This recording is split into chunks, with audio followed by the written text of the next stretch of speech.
Salut internaute. Bon alors après mon séjour d'un petit mois en Papouasie, qu'est-ce que je peux te dire sur cette île assez incroyable pour le coup. Déjà c'est un endroit d'un autre temps. Là la Papouasie tu te sens vraiment paumé. C'est ça qui est assez génial, c'est que déjà même les petits villages à l'intérieur de Papouasie, ils sont encore ravitaillés par des petits avions bimoteurs avec la piste d'atterrissage en gazon. Et il y a quasiment pas d'électricité en Papouasie, ou alors dans certaines villes ou villages ils ont des panneaux solaires. Donc, et puis par contre le reste dans la montagne c'est que des petites huttes en bois avec tout le monde autour du feu, et ça c'est quand même assez génial. Ce que j'ai adoré aussi en Papouasie, c'est le peuple papou. Et même si moi je suis allé en Papouasie indonésienne, c'est pas des Indonésiens, là c'est vraiment des Papous avec leur fierté. Ils sont pourtant très timides, souriants, très accueillants. Par contre, même si c'est un pays d'un autre temps, on a l'impression de voyager dans le passé. Il faut savoir que depuis 6-7 ans, les gens portent des vêtements, alors qu'avant bon, ils avaient des tenues traditionnelles, ou même les tupénies où les mecs c'était juste nus avec un cache-sexe en gros, et puis les petites coiffes avec des plumes. Donc ça, les coiffes avec les plumes, ils les gardent pour le style. Mais maintenant voilà, il y a très peu de, à part les anciens qui ont gardé je dirais de la tenue traditionnelle. Maintenant aujourd'hui faut vraiment aller se paumer au fin fond de la jungle pour aller voir des gens qui sont entièrement qui vivent nus, notamment les Korowai, où ça c'est un trek particulier pour aller les voir. Donc ça la Papouasie, même si c'est paumé, c'est quand même en train d'évoluer. Et notamment il y a aussi autre chose qui a évolué, il n'y a plus de guerre entre villages, parce qu'il y a encore un peu moins de 10 ans les mecs oh là toi, qu'est-ce que tu fais là, t'es pas de mon village, boum je t'artille, je te mange. Donc, et puis c'est pas des bêtises, c'est vrai, ils se tuaient, et puis ils se faisaient un petit barbac avec, entre eux, là, contre les... Donc ça c'est fini, ça depuis ce 6 ans, ça c'est tout fini. Parce que les missionnaires, alors après, voilà, on aime pas leur boulot, au moins ils ont fait ça. Parce qu'ils sont arrivés, ils ont dit, ils ont évangélisé tout le monde, mais au moins ils ont dit, vous arrêtez de vous manger. Ça c'est un truc qu'on n'aime pas. Donc ça c'est voilà, donc ça quand même ça a évolué la Papouasie. Et la Papouasie je trouve que c'est en train de grimper en tant que destination touristique. Et pourquoi les gens viennent? Ils viennent pour trekker, pour faire des grandes randonnées, parce qu'en la Papouasie ça se vit en trek et on va visiter la jungle. Alors moi je suis allé dans la vallée du Baliem où c'est que des montagnes, mais de la jungle dans les montagnes. Et voilà, je suis parti à la rencontre du peuple papou, c'était vraiment génial. C'était voilà, on est avec des guides, voilà, les mecs ils font à manger, ils te font un petit feu, boum, ils te font la popote, t'arrives chez les papous, tu dors sur la paillasse, ils te font des patates comme ça cuites sur le feu, et puis c'est parti. Donc c'est vraiment une destination assez incroyable de ce point de vue là, mais qui est par contre très difficile physiquement et mentalement. Moi je suis parti sur un trek de 2 semaines, très difficile.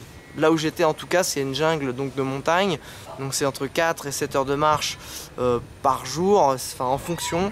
Moi c'est le rythme qu'on m'a donné, mais j'ai cru comprendre que mon guide m'a un petit peu fait cracher les poumons exprès, parce que d'habitude il y a des rythmes plus cool. Donc il faut vraiment dire à votre guide quel rythme vous voulez, parce que physiquement, patauger dans la boue, grimper, descendre, même si il y a des porteurs pour vos sacs, parce que vous partez en trek avec des porteurs et des guides, ça peut être très difficile. Et puis mentalement, se sentir sale, pas pouvoir toujours se doucher, avoir des puces si vous dormez chez les papous. Voilà, c'est quelque chose qu'il faut être prêt psychologiquement et mentalement, ou même toujours un peu à négocier avec les guides qui essaient toujours d'essayer de faire des choses. Donc la Papouasie, difficile physiquement et mentalement, ça faut le savoir. Et puis il faut aussi savoir que c'est un pays qui est quand même très cher. C'est très cher, et puis parce que même s'il n'y a pas beaucoup de touristes, l'hôtel le plus miteux du monde, avec les toilettes, tout ça, la douche sur le palier, au seau, ça va être à peu près 20 €. Donc ça par exemple par rapport à Bali, ça fait une grosse différence. Donc ça c'est cher, et les guides sont chers aussi. Faut compter entre 30 et 40 € pour un guide un peu anglophone par jour. Donc si vous êtes plusieurs randonneurs, ça après vous pourrez le diviser. Et puis quand vous dormez dans les villages, c'est entre au minimum 5 et 10 € pour dormir dans les maisons, et puis voilà, pour qu'ils vous offrent aussi le dîner. Bon ça à la rigueur, tant mieux si ça les aide. Donc ça faut le savoir, c'est quand même un pays une destination assez chère. C'est pour ça que d'ailleurs la moyenne d'âge des touristes que j'ai rencontrés là-bas était un petit peu plus élevée que d'habitude, notamment par rapport à moi. Je me sentais un petit peu jeune, c'est bien. Et surtout aussi, c'est une destination où on va trekker, on va randonner, on va se faire plaisir au niveau de l'effort physique et de voir l'environnement. Par contre, il n'y a pas trop de faune. Il n'y a pas trop de faune. Pourquoi? Parce que alors déjà, c'est pas une jungle qui est très fournie en animaux. Et ce qui est leur spécialité, c'est les paradisiers, c'est les oiseaux paradisiers en Papouasie. Et malheureusement, eh ben, l'argent attire l'argent. Et ben, les papous s'arment de carabines à plomb maintenant. Et dès qu'ils en voient un, boum, hop, le beau oiseau, on le tue, on prend les plumes. Ils font des coiffes traditionnelles pour vendre aux touristes ou même dans la capitale, etc. Donc très difficile de voir des oiseaux.